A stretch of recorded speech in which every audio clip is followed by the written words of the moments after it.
okay, I think I messed up. I thought, you know what?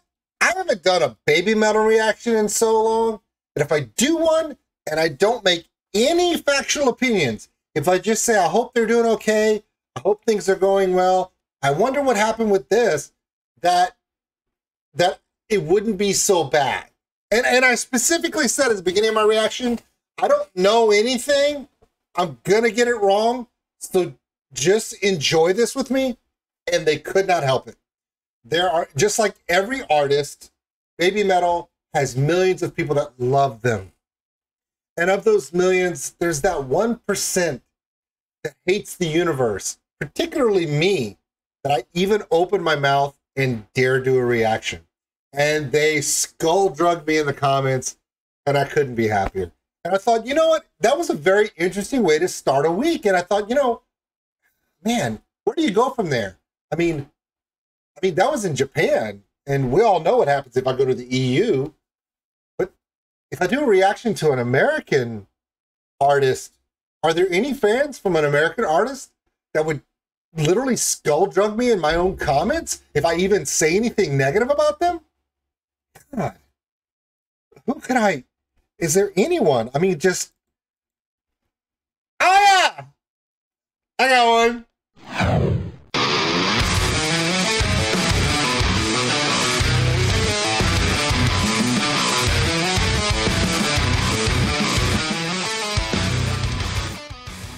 So you know what I did? I committed the cardinal sin. I was born in Louisiana, which is one state below where a certain other person on the screen was born.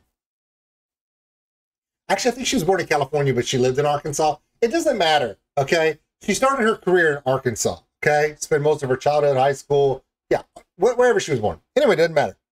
So, growing up in the United States, she was kind of the first one that America had ever seen, where a female artist with a classical, musical, possibly somewhat of an operatic training gets into rock/metal music.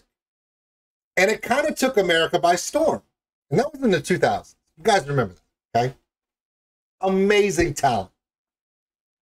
And everything was fine. I was fine. You guys were fine. We were doing just fine.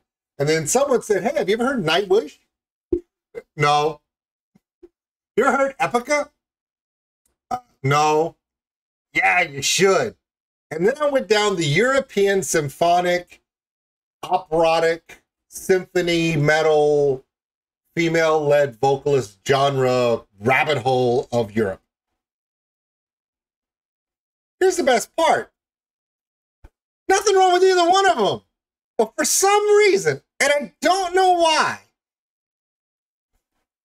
symphonic metal fans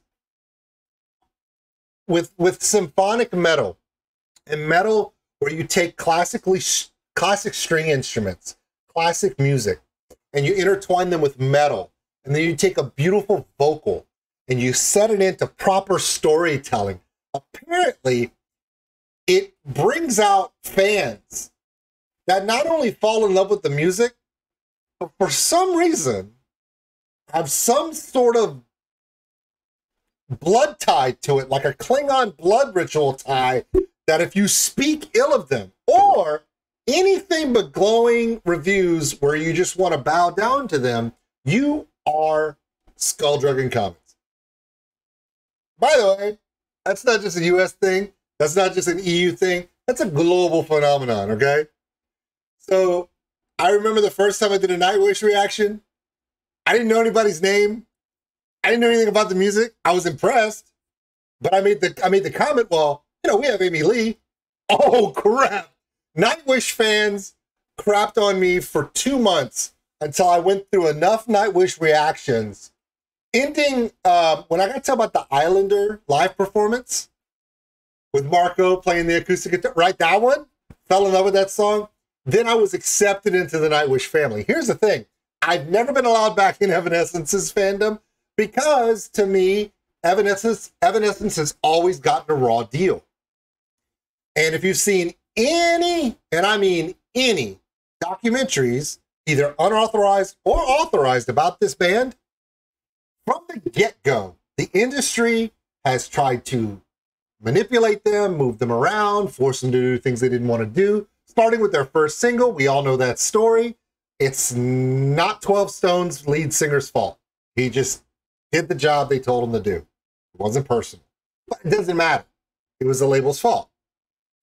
And because, and this is not, okay, I'm going to say this before this, and I want everyone to listen to me, because this is true. And I don't say a lot of stuff that I know, because I don't know a lot, but I know this.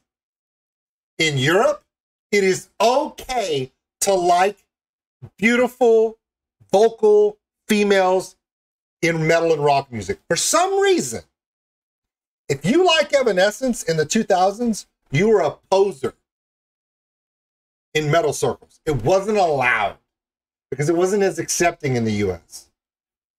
So the fan base of Evanescence, for the bulk of it in the 2000s and 2010s, unfortunately was dominated by emotional, emo females, female identity genders. Some guys, I mean, I was into it. I thought it was pretty good. I liked the arrangement. I thought it was awesome. But the heavy metal fans, you as a guy, you weren't, if you liked Evanescence, there had to be a reason why. I mean, you like Amy Lee or something, dude? Because if that's how it was in the US. Thank God we've progressed beyond that now, where anybody can be in metal. It's not just a niche thing.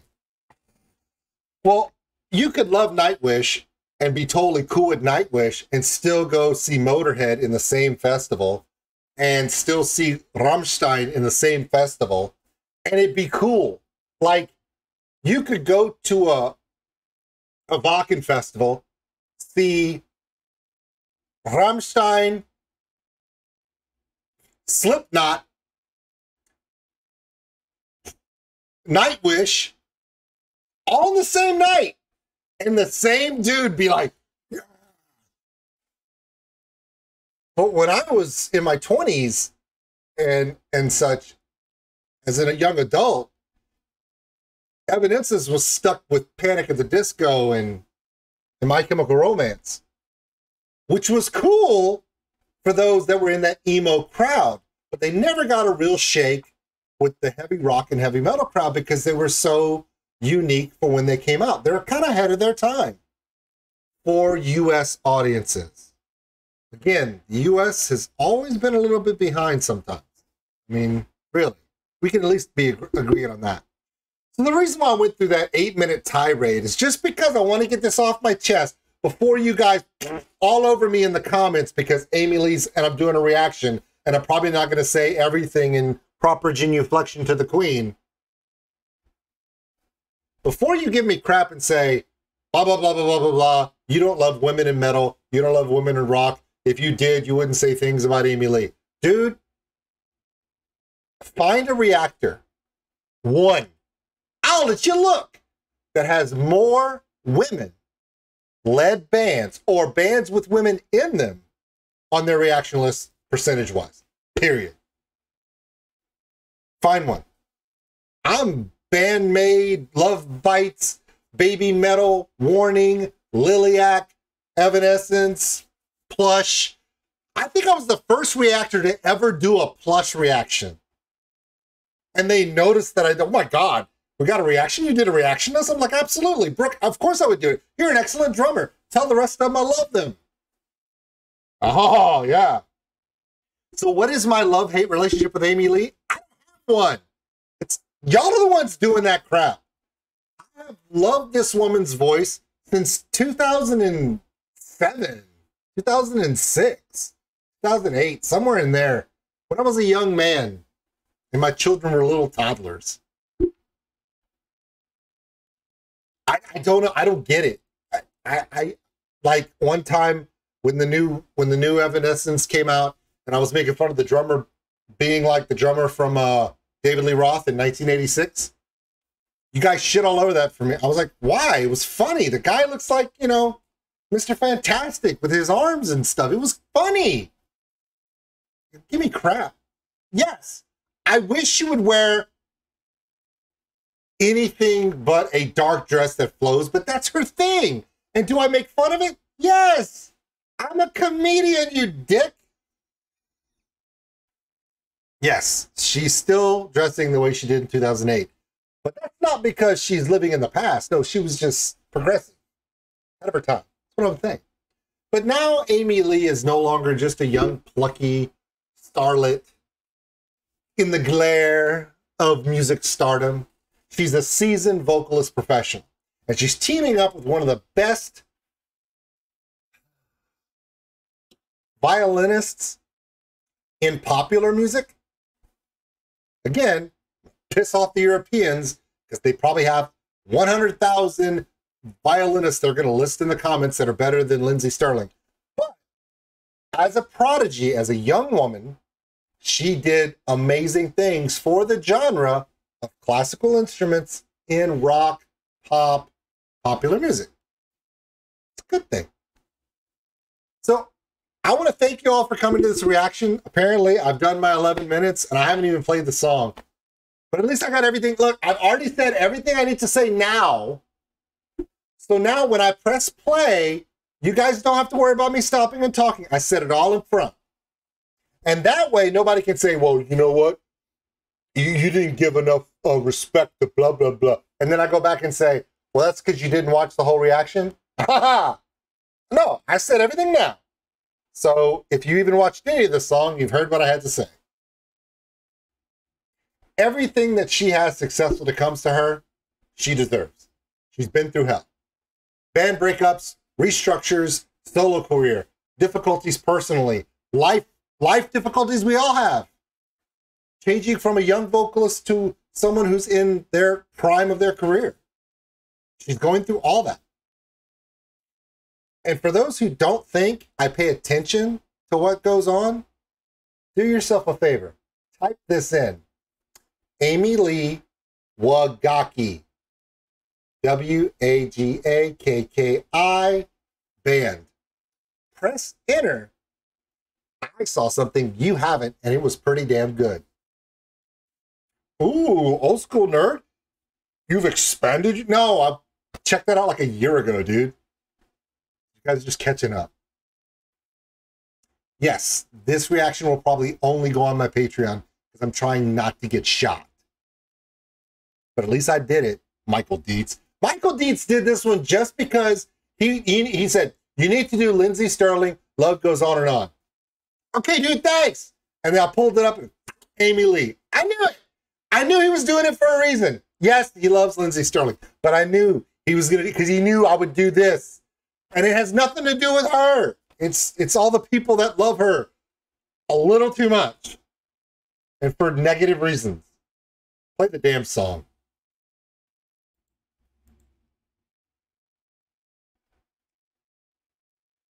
You know, I'm gonna play this on like Twitch or something. No way I can put this on YouTube. It'll get blocked by the publisher.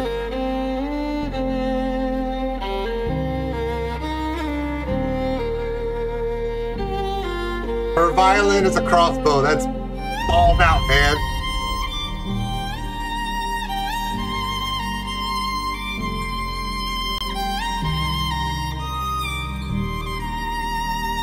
Hey, Michael Dietz, I found my character for the next D&D game. Bard.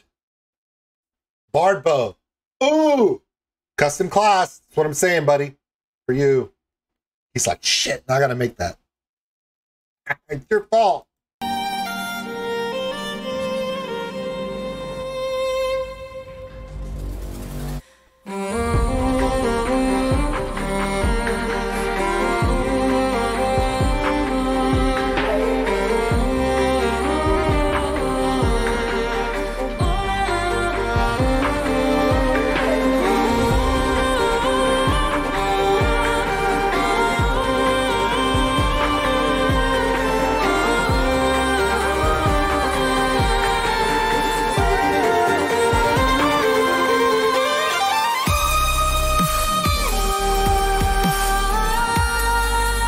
Cue the dubstep. Okay. Also, I also want to say this. Lindsey Stirling's violin playing is pretty damn good. But what makes her an artist, what makes her spectacular, is the fact that she's a world-class dancer. Like, world-class. The thing she can do, and the thing about it is most dancers use their arms for balance for some of the stances they do. She's playing violin when she's doing it. Like, her legs will literally branch out and like full kick extension in a weird position that should not be balanced, but she can pull it off. World-class dancer. And she's pretty good at fiddle too. Double went down to Arkansas. That's what this is. Sorry, I couldn't help myself.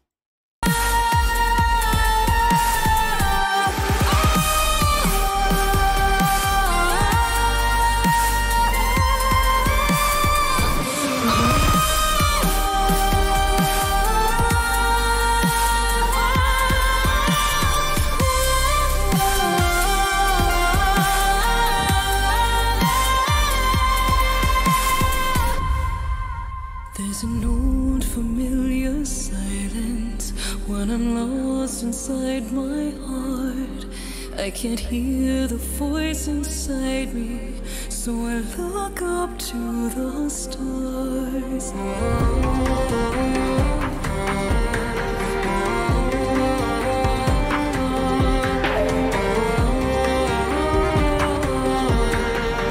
See? How did she do that?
That's pretty damn cool. One of the things that I can't help myself because my given name by my mother was Richard, so therefore I am a dick.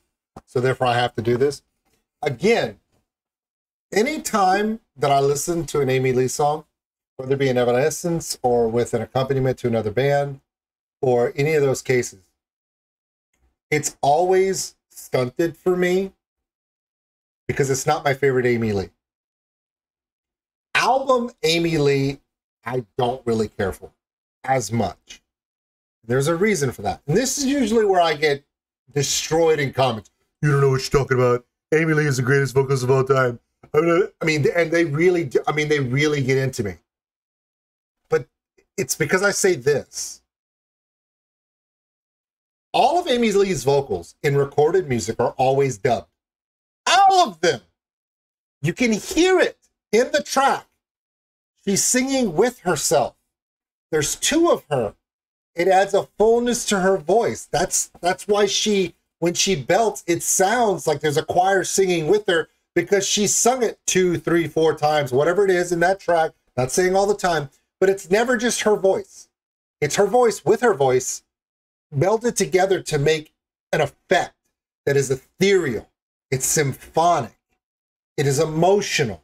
It is her style, but it is an effect that is done in studio. Now, is that a bad thing? No, it is not. It is not. It is the signature sound that she has used since day one of them professionally making music.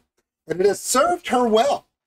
Millions of albums sold, countless records, #1 hits, all that stuff. But that's not my favorite Amy Lee. I am a vocal purist, which means you give me the chance, some of my favorite things that I've ever heard Amy Lee do is when she sings, not on an album. Amy Lee live is probably some of the best vocal you're ever going to hear. Why? It's because she is that powerful. She has that clarity of tone. And I absolutely love that. Because I love that, anytime I hear her on an album that's done in a studio and they put that Amy Lee dub, because it's there, you can hear it.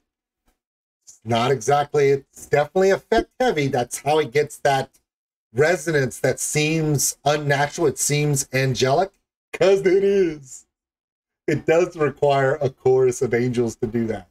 She just does her own stuff. It's really, really good. I challenge you to go and listen to the classic duet between her and Lizzie Hale.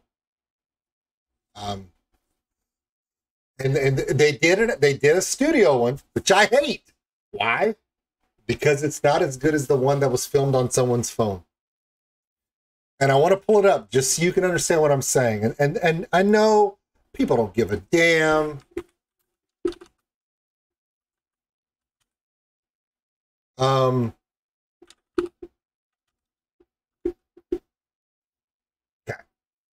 See if we can find it. Here it is. Now, break in. Here's the official video. If you go and you listen to it, it was a year ago. I don't like it as much. Why? Because it's in the studio and there's effects and all this other stuff. All mixed and everything else. And there's one that's 4K live in Portland, November 5th of last year. Probably really good. I've never heard it. Why? Because this here, recorded by Tissue Timmy 9 years ago on his phone, has 4.9 million views. Why? Because it is one of the most beautiful examples of how good Amy Lee is as a vocalist. Why old school? Why does this video have 4.5 million views? And the official one done last year only has 208,000? Well, it's 9 years old. But the other reason is Amy Lee just picks up a mic and sings. It's not in a studio. It's not produced. It's not production. There's not all these special effects. It's just pure. And when you listen to a song like this and you get the chills on your spine, anything else that is manipulated or enhanced in any other way, even though it's great that they do it for her, it's her style, it's her music, it's her art, let her do it, to hear it without anything, you accept nothing else. Watch.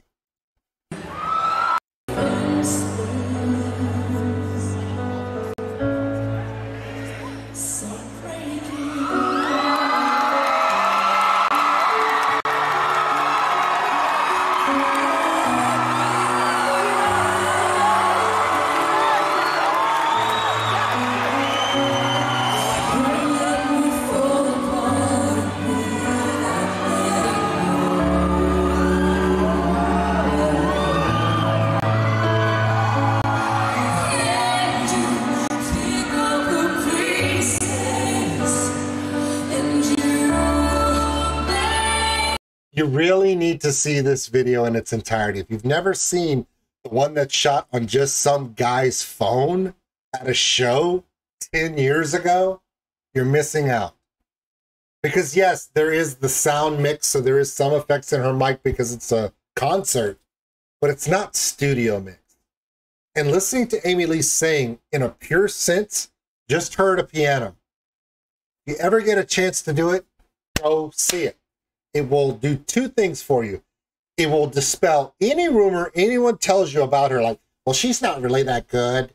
I mean, you know, all these other people are better. I don't know why people love her so much. If you've ever heard her sing without effects, she is that good.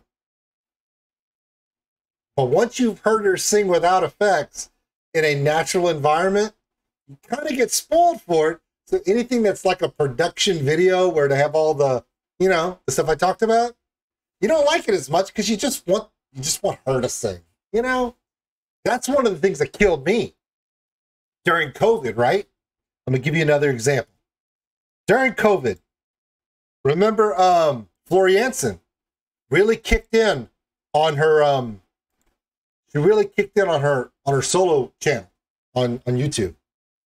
So she got into a studio at her house with that ridiculously like $6,000 microphone, right? And she just sang stuff. She just sang. She sang Heart. She sang just name the song, name the incredible vocalist, just killing it. Just her voice. When you hear that, it spoils you because you're like, you know what? Some of these vocalists, when you get to hear them just without anything else, there's just something special that you can connect with. And that's important to me. And that's a personal opinion. So why do people hate me so much about Amy Lee? Because I don't like her produced. I like her broken down, just her. Acoustic, her, piano, her with a guy or a girl playing guitar, just that coffee shop intimate voice. She has one of the best ones in the world. You don't get to hear people like that. You don't get to hear Amy Lee or freaking Flori Jansen or any of these other amazing vocalists without big bands and big videos and big concerts. When you hear them in a personal sense, it's right there. So am I a fan of Amy Lee? Yes. Not a big fan of Amy Lee as the artist in the industry. I appreciate it. But man, I love the broken down stuff more than anything. Like my favorite thing ever. So this is my 30-minute view of Michael Dietz's reaction request that he did on purpose, even though I know he's a huge Lindsey Stirling fan, as is his daughter, huge Lindsey Stirling fan.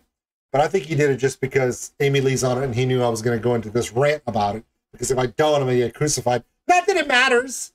I'm still going to get hate in the comments. In fact, I should post this shit and no comments allowed. Oh, who got the last word now? Oh, should I even do that? Anyway, all of Lindsey Stirling's information will be in the description below. Please check it out. Check out the original video. Give that one a thumbs up. Give her channel a subscribe. Give her the like. Because I'm just a reactor and an idiot. That's like 2 for 2. By the way, Mike, Bobard, new subclass. You ready? No, you're not.